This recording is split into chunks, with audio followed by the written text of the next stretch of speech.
And the commish, defensive lineman John Kaminsky. And unfortunately, he did not play a snap this past season, but the Lions love him and we're expecting a lot of good things, assuming they had a healthy defensive line. I think it's not going to cost much to bring him back, and he's really going to want to prove himself in 2025. So I think that is certainly a guy they bring back next year. Cornerback Khalil Dorsey, who we know had the horrific injury towards the end of the season, but they love him on special teams.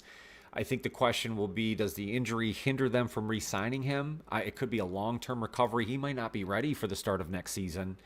And if that's the case, are the Lions willing to hold a roster spot for him? But I know they like him. They know the upside that he provides, especially on special teams. So if the price is right, I think he comes back.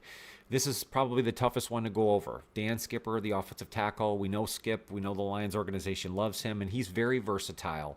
But I think the Lions have a lot of pieces they like depth-wise on the offensive line, and will that supersede them then giving Dan Skipper a contract?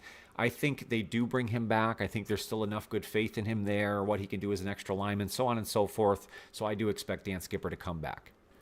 Now the edge, Marcus Davenport, who was supposed to be the answer on the opposite end of Aiden Hutchinson. Well, we know that all fell apart with Davenport's early on injury, then obviously Aiden Hutchinson with the bad leg injury in Dallas.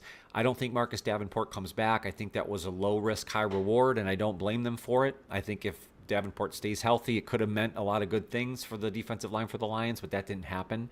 And with his track record of injuries, I don't think the Lions take another shot on him, so I do see him leaving the organization.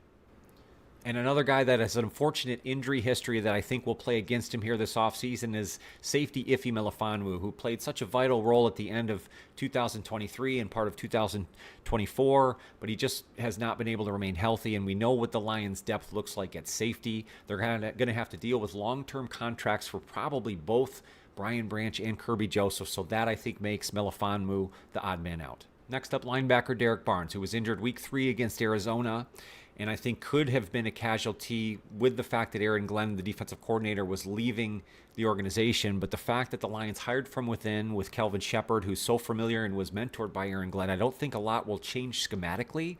And the Lions like to use that Sam linebacker role where Derek Barnes really seems to fit. He can rush the passer.